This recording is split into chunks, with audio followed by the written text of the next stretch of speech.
నారాయణ సమారంభం ఆదిశంకర మధ్యమాం అస్మదాచార్య పర్యంతం వందే గురు పరంపరాం.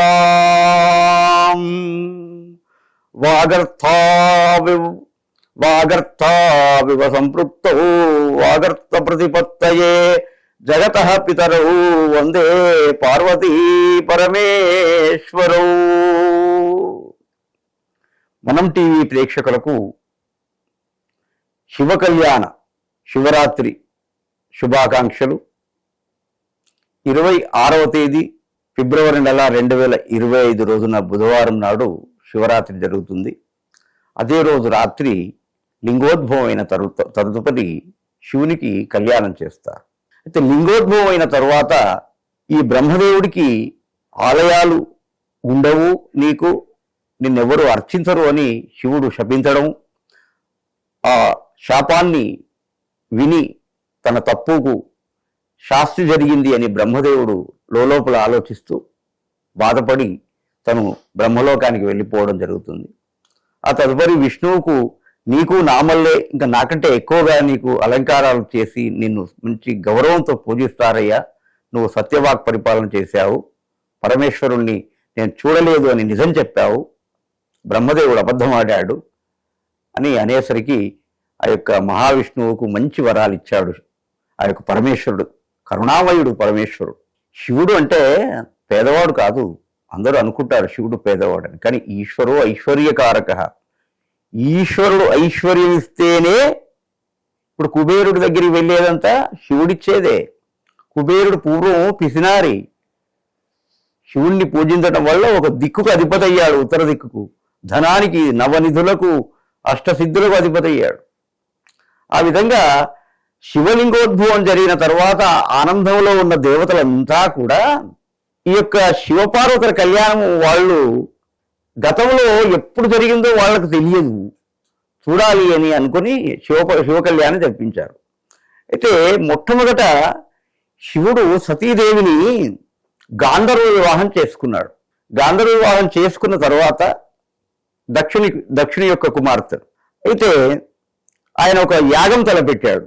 ఆ యాగంలో శివుణ్ణి పిలవకూడదు అని గట్టిగా దృఢంగా నిర్ణయించుకుని మిగతా దేవతలందరికీ, మునులకు, మిగతా వారందరికీ కూడా పంపాడు ఆహ్వానాన్ని. కానీ శివునికి మాత్రం ఆహ్వానాన్ని పంపలేదు, కావాలని ఉద్దేశపూర్వకంగా పంపలేదు.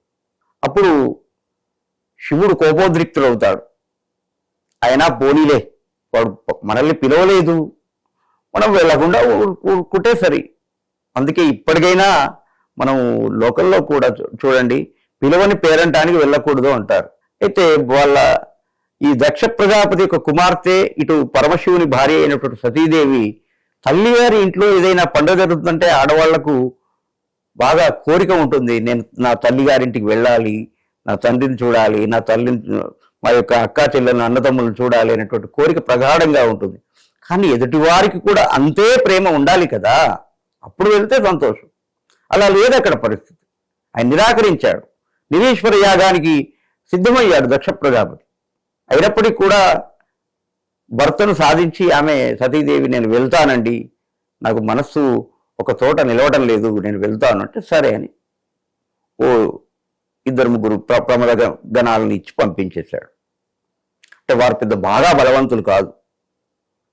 వెళ్ళాడు. వెళ్ళిన తర్వాత అక్కడ దక్ష ప్రజాపతి ఆమెను అవమానించడం, ఆ అవమానాన్ని తట్టుకోలేక అగ్నిలో ఆహుతి అయి అమ్మవారు దేహమంతా కూడా విభూతిగా మారడం, ఇదంతా జరిగిన తర్వాత ఆ యొక్క ఆమెనే మళ్ళీ ఈ యొక్క మేరు పర్వతరాజుకు అమ్మాయిగా జన్మిస్తుంది. ఈ మేరు పర్వతరాజుకు భార్య పేరు మేనాదేవి. మేనక అని కూడా కొందరు అంటారు, కానీ మేనాదేవి. అయితే ఆమె యుక్త వయస్సుకు వస్తుంది. అంటే పెళ్లి చేద్దామనే ఆలోచన వీళ్ళల్లో కూడా కలుగుతుంది అప్పుడు, ఎందుకంటే కొంచెం చిన్నతనంలోనే పెళ్లిళ్ళు చేసేవారు. కానీ ఈ యొక్క పార్వతిగా అవతరించినటువంటి సతీదేవి మాత్రం, నేను పెళ్ళంటూ చేసుకుంటే ఆ యొక్క సదాశివుణ్ణే చేసుకుంటాను అని ఆయన గురించి అమోఘమైనటువంటి తపస్సు చేస్తూ ఉంది. ఎలాంటి తపస్సు చేసిందయ్యా అంటే, కందమూలాలు కాదు కదా, చివరికి పర్ణము అంటే ఆకులు కూడా తినలేదట. అందుకే అమ్మకు అపర్ణ అని ఒక పేరు శివపురాణంలో ఉంది. అపర్ణ అని అమ్మవారికి పేరు. అంటే పర్ణాలని ముట్టకుండా, అంటే అంత జటిలమైన కఠినమైన ఉపవాసాలను చేస్తూ స్వామికి ప్రార్థిస్తూ ఉంది. ఆ తర్వాత ఒకసారి ఒక మాయా బ్రాహ్మణుడిగా, కపట బ్రాహ్మణుడిగా శివుడు వచ్చి, ఏమమ్మా, ఈ వయసులో జీవితాన్ని ఆనందమయం చేసుకోక ఈ వయసులో ఈ తపస్సు ఏమిటి, ఈ జడలు కట్టుకుపోయిన వెంట్రుకలేమిటి, ఒక పెద్ద వయసు మళ్ళిన దాని వల్లే ఈ ముతక బట్టలు ధరించడం ఏమిటి, ఎవరిని ధ్యానిస్తున్నావు, ఆ శివున్న, ఆ శ్మశానంలో ఉండేవాడిన, ఆయన దగ్గర ఏముందని ధ్యానిస్తున్నావు, ఆయనకు ఉందామంటే సొంత ఇల్లు కూడా లేదమ్మా, పోనీ ఓ కిరాయి కొంప కూడా లేదు, అంత దరిద్రంలో ఉన్నటువంటి వాడిని నువ్వు ఎందుకమ్మా ఆయన కొరకు ఇంత ఇదిగా నువ్వు పట్టుదలతో తపస్సు చేస్తున్నావు అనేసరికి ఆ కోపం వచ్చేస్తుంది. ఓరి కపట బ్రాహ్మణుడా, నువ్వు శివుణ్ణికి ఒక్క మాట అన్నా ఇక్కడి నుండి నువ్వు ఊరికే పోవు, తగిన శాస్తి చేస్తానని ఆమె బాగా కోపోద్రిక్తురాలి, అవసరమైతే దండన చేయడానికి కూడా సిద్ధమయ్యేటువంటి పరిస్థితి వస్తుంది. అప్పుడు శివుడు తన నిజస్వరూపాన్ని అమ్మవారికి చూయించి, పార్వతి, నేను నీ భర్తను, సదాశివుణ్ణి, నిన్ను కేవలం పలకరించి నీ యొక్క ఉద్దేశం ఏమిటో కనుక్కుందామని వచ్చాను అని చెప్పి మళ్ళీ కైలాసానికి వెళ్ళిపోతాడు. వెళ్ళిపోయిన తర్వాత మర్యాద ఏమిటంటే, అమ్మాయి వాళ్ళ ఇంటికి అబ్బాయి వాళ్ళు వెళ్ళి అడగాలి మొట్టమొదట. అలా ఈ సప్త మహర్షులను, తర్వాత అరుంధతీదేవిని పంపిస్తాడు హిమవంతుని దగ్గరికి. అయితే ఇక్కడ మనం ఒక విషయం గమనించాలండి. అరుంధతీదేవిని ఎందుకు పంపించారు అంటే, ఆడవాళ్ళని ఒక శుభకార్యాలలో పంపించడం అనేది ఒక శుభ సూచన అనేది సనాతన ధర్మంలో ఉన్నటువంటి ఒక ఆనవాయితీగా కొనసాగుతుంది. పూర్వం నుండి దేవతల కాలం నుండి కూడా కొనసాగుతూ ఉంది. ఆడవాళ్ళు ఉండాలి ఖచ్చితంగా ఒక శుభకార్యానికి వెళ్ళేటప్పుడు. ఆ విధంగా సప్త మహర్షులు, అరుంధతీదేవి కూడా అక్కడికి వెళ్ళారు. వెళ్ళి ఆ యొక్క మేరు పర్వతరాజుకంతా చెప్పారు. చెప్పిన తర్వాత, అయ్యా, మరి నేను నా భార్యను కూడా తెలుసుకోవాలి కదా, వివాహ విషయం కదా అంటే, అప్పుడు మేనాదేవి అన్నది, మరి నా బిడ్డ కాళ్ళు కింద పెట్టకుండా చాలా గారాభంగా ఇంత బంగారంలా పెంచుకున్నాము, మరి ఆయన పరిస్థితి చూస్తే చాలా పేదవాడట, సొంత గృహం కూడా లేదట, మరి అలాంటి ఆయనకు మన అమ్మాయిని ఎలా ఇద్దాము అని కొంత ఆలోచన చేస్తుంది. వచ్చి ఆమె మిగతా అక్కడ కూర్చున్నటువంటి మహర్షులందరికీ నమస్కరించి, అరుంధతీదేవికి నమస్కరించి, అయ్యా, మీరు తెచ్చిన సంబంధం బాగానే ఉంది, కానీ మరి అబ్బాయి తల్లిదండ్రులు లేరట, అన్నదమ్ములు లేరట, అక్కా చెల్లెలు లేరట, ఒంటరిగా ఉంటాడట, శ్మశానంలో ఉంటాడట, కపాలంలో భిక్షమెత్తుకుంటాడట, మరి ఇలాంటి వాడికి మరి నేను నా గారాల పట్టిని ఎలా ఇచ్చి వివాహం చేసేది, మీరే చెప్పండి అని అంటే, అప్పుడు ఆ శివుని యొక్క శక్తి సామర్థ్యాలు ఈ మేనాదేవికి తెలియదు కాబట్టి అలా మాట్లాడింది. ఆమె తప్పు కాదు. ఎందుకంటే లోకంలో చూడండి, ఒక అబ్బాయి పెళ్లి చూపుల్లో ఇప్పటికి కూడా మానవుల్లో కూడా అత్త అల్లుని యొక్క అందము, సంపాదన ఇట్లాంటివి చూస్తుంది. అలాగే మామగారు, అంటే ప్రత్యేకించి మామగారు, ఆయన బ్యాక్గ్రౌండ్ ఏమిటి, అంటే వెనకాల ఎవరున్నారు, ఆస్తులు ఎంతున్నాయి, ఇట్లాంటివి గమనిస్తాడు. అలాగే అమ్మాయి, పెళ్లి చేసుకునే అమ్మాయి, రేపు నన్ను ఎలా పోషిస్తాడు, ఏ ఉద్యోగం ఉంది, నన్ను పోషించే సత్తా ఉందా, ఇలా ఆలోచన చేస్తుంది. అలా అయిన తర్వాత అప్పుడు అరుంధతీదేవి వెళ్ళి మేనాదేవికి చెబుతుంది, అమ్మా, ఆమె సతీదేవి, పూర్వజన్మలో శివుని భార్య, ఆమె నీ బిడ్డాని నువ్వు భ్రమపడుతున్నావు తల్లి, ఆమె ఆయన సొత్తు, ఆయనకు అప్పగించాల్సిందే అని జరిగిన విశేషమంతా కూడా ఆ యొక్క మేనాదేవికి అర్థమయ్యే రీతిలో చెప్పేసరికి ఆమె కూడా సరేనమ్మా అని అనుకున్న తర్వాత ఒక మంచి ముహూర్తం ఏర్పాటు చేస్తారు. శివ కళ్యాణం జరుగుతూ ఉంటుంది. ఇక వస్తున్నారు బంధువులు, ఎవరెవరు వస్తున్నారు, పర్వతరాలు కదా, పర్వతాలే, పెద్ద పెద్ద కొండలు, గుట్టలు, పర్వతాలు, వృక్షాలు, సముద్రాలు అన్ని గదిలు వస్తున్నాయి. ఉత్తర ప్రాంతంలో పెళ్లి. మరి శివుడి పెళ్లి అంటే ఎవరికి ఇష్టం ఉండదండి? అందరికీ ఇష్టమే. అందరూ వచ్చేసరికి ఏమైందంటే భూమి ఒకవైపుగా కుంగింది. ఇప్పుడు ఆశ్చర్యపోయారు దేవతలంతా, ఏం చేద్దాం అనేసరికి అప్పుడు శివుడు అగస్త్యుని పిలిచి, అగస్త్య, నీకు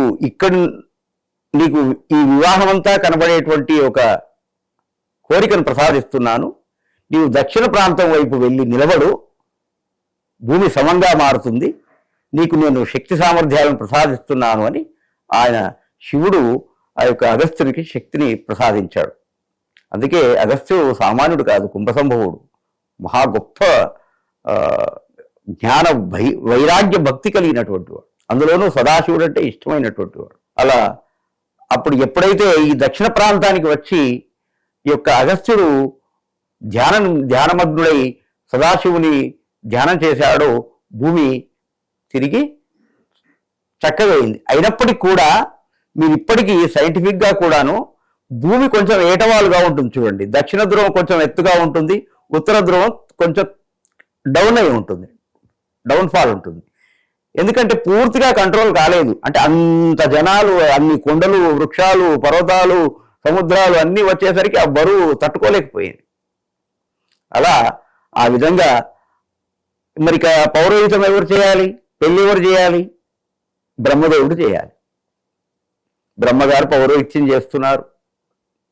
అయితే పౌరోహిత్యం చేసేటప్పుడు మనకు మామూలు సంకల్పాల్లోనేమో శుభే శోభన్ ముహూర్తే ఇట్లాంటి సంకల్పాలు ఉంటాయి, చిన్న సంకల్పాలు ఇవి. కానీ మహాసంకల్పాలు ఉంటాయి.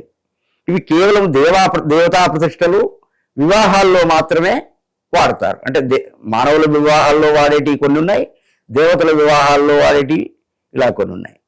అయితే ఇలా వాడేటప్పుడు ఏం చేయాలంటే వాళ్ళ యొక్క వారి ప్రవర అంటే పెళ్లి కుమారుని ఆయన పేరు, ఇంటి పేరు, గోత్రము, దాంట్లో మరి ఋషిత్రయం అని ఉంటుంది, ఋషి పంచకము, ఋషి సప్తకము అని కూడా ఉంటుంది కొన్ని శాఖల్లో.